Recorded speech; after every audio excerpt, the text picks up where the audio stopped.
எல்லாரும் என்ன சொல்லுவாங்க, சாமி ஆடுறவங்க எல்லாருமே ஒரு விதமான நரம்பு தளர்ச்சியில ஆடுறாங்க, அவங்க எல்லாம் சொல்றது தப்பு, சரி கிடையாது, அப்படி இப்படி நிறைய கதைகள் விடுவாங்க. ஆனா ஒரு உடல் சாமி ஆடுது அப்படின்னா அந்த உடல் எதற்கு கட்டுப்படுதுன்னு ஃபர்ஸ்ட் தெரிஞ்சுக்கணும்.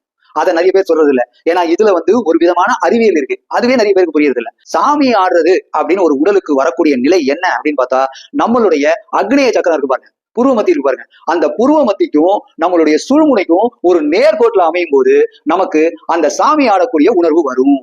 நம்ம உடல் ஆடக்கூடிய உணர்வு வரும்.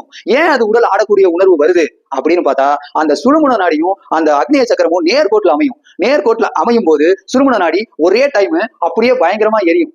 வயிற்றுக்குள்ள இருக்கக்கூடிய சுழுமுன நாடி பயங்கரமா எரியும். அப்படி எரியும் போது அந்த புருவ மத்தியில ஒரு மாதிரி மறுத்து போகும். அப்படி மறுத்து போகும்போது அவங்களுக்கு இந்த சாமி ஆட்டம் வரும். ஏன் ஆடுது அப்படின்னு பார்த்தா, அப்போ அவங்களால தன்னுடைய கால்களை இயக்க முடியாது, கைகளை இயக்க முடியாது, இதெல்லாம் மரத்து போன மாதிரி இருக்கும். அப்படி மரத்து போன மாதிரி இருக்கும்போது அவங்க வேண்டுமே கால் ஆட்டுவாங்க, கை ஆட்டுவாங்க. அதைத்தான் சாமி ஆட்டம்னு எல்லாரும் சொல்றாங்க. இது நல்லா தெரியும். இதுதான் சயின்ஸா நடக்கக்கூடிய விஷயம், அறிவியலா நடக்கக்கூடிய விஷயம் இதுதான். அந்த மாதிரி சுழுமுன நாடியும் உருவ மத்தியில இருக்கக்கூடிய அக்னிய சக்கரமும் சேர்ந்து இருக்கும்போது நம்மளுடைய உடல்ல பிட்யூட்டரி சுரப்பின்னு இருக்கு பாருங்க தலையில, அந்த பீனியல் கிளாண்ட்ல இருக்கக்கூடிய பிட்யூட்டரி சுரப்பி அப்ப சுரக்கும். அப்படி சுரக்கும் போது அந்த நாணம் வரும். அந்த நாணத்துல அவங்க சொல்றாங்க, அது சொல்றது எல்லாமே பலிக்குமா அப்படின்னு பார்த்தா எல்லாமே பலிக்காது. ஆனா எதுவுமே பலிக்காதா அப்படின்னு பார்த்தா கிடையாது. ஒரு சில விஷயங்கள் பலிக்கவும் செய்யும்.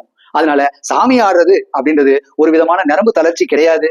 இந்த மாதிரி சுழுமுன நாடியும் அக்னிய சக்கரமும் நேர்கோட்டில் இணையும் போது கண்டிப்பா இந்த சாமி ஆட்டம் ஒருத்தருக்கு வரும். இதுதான் உண்மையான விஷயம். இதை நல்லா தெரிஞ்சுக்கோங்க.